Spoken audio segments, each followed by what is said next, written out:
Raynaud is a rare disorder that affects the arteries. Arteries are blood vessels carrying blood to various parts of the body from the heart. Sometimes Raynaud is called an illness, a syndrome, or a phenomenon. The disorder is marked by short vasospasm episodes that reduce the blood vessels. Vasospasm of the arteries reduces finger and toe blood flow. Raynaud's disease most commonly affects the fingers. It affects the toes in approximately 40% of Raynaud's patients.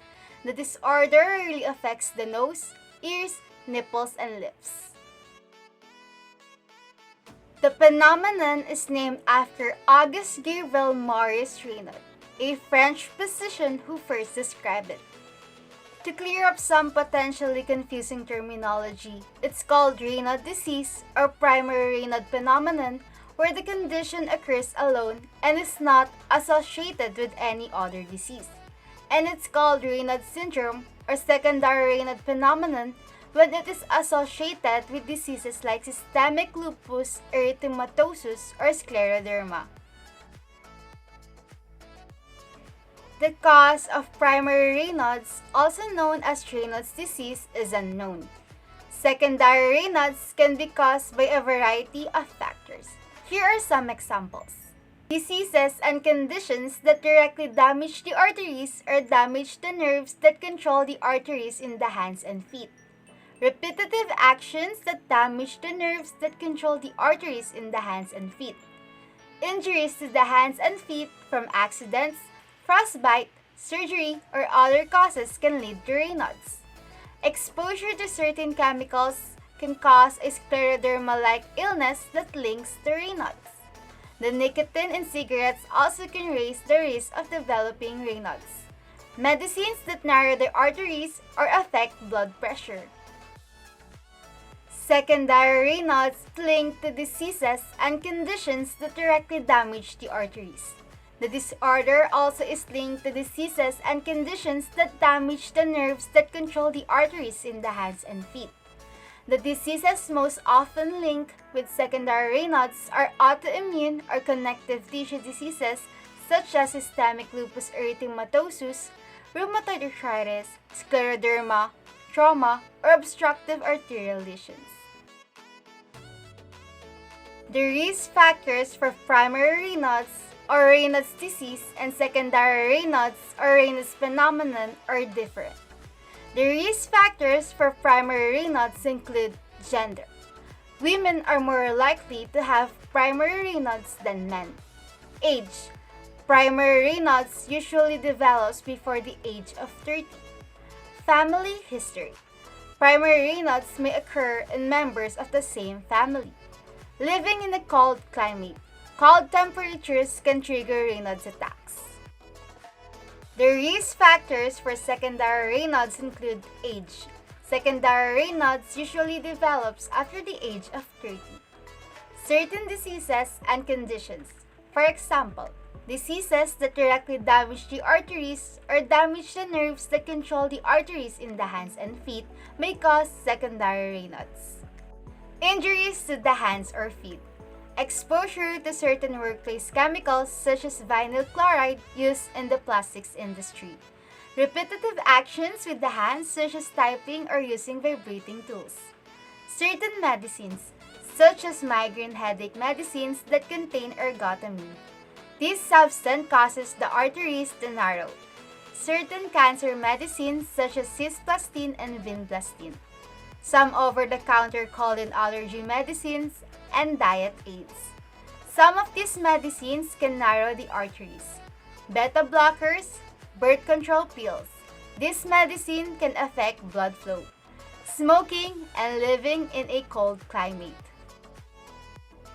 Symptoms of Raynaud's disease include color changes in the fingers and toes, as well as numbness, tingling, and pain once blood returns.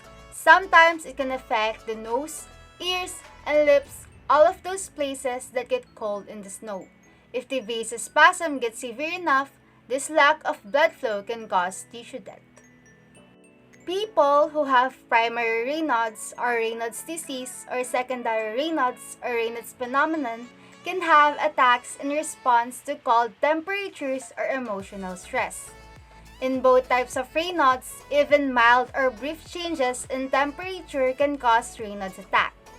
For example, taking something out of the freezer or being exposed to temperatures below 60 degrees Fahrenheit can cause your fingers to turn blue.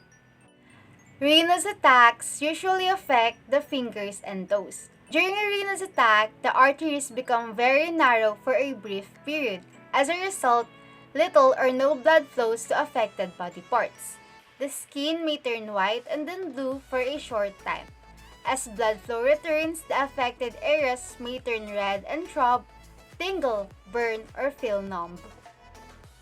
Raynaud's attacks can last less than a minute or as long as several hours.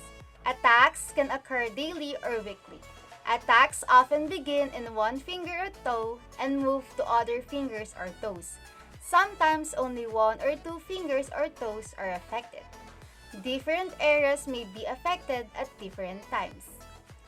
Most people who have Raynaud's have no long-term tissue damage or disability. However, people who have severe Raynaud's can develop skin sores or gangrene from prolonged or repeated Raynaud's attacks. Gangrene refers to the death or decay of body tissues. The diagnosis of Raynaud's disease is usually based on description of the episodes and exploring for a possible underlying condition. Occasionally, nail-fold capillary microscopy is done to see whether finger capillaries are normal appearing, which would be consistent with primary Raynaud phenomenon, or if they are damaged, which would be consistent with secondary Raynaud phenomenon. Treatment will depend on the symptoms, age, and general health. It will also depend on how severe the condition is. There is no cure for Raynaud's phenomenon, but it can be managed with proper treatment. Treatment may include avoiding triggers like cold temperatures, stress, smoking, caffeine, and occasionally using a medication like a calcium channel blocker to help with vasodilation of the arteries. In severe cases, surgery can be done to cut the sympathetic nerve fibers supplying the affected areas.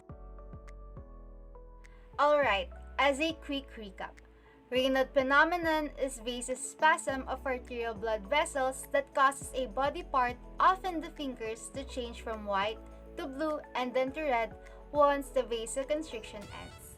It's most commonly triggered by cold exposure or emotional stress. It's called Raynaud disease or primary Raynaud phenomenon when it happens alone, and it's called Raynaud syndrome or secondary Raynaud phenomenon when it happens along with another disease.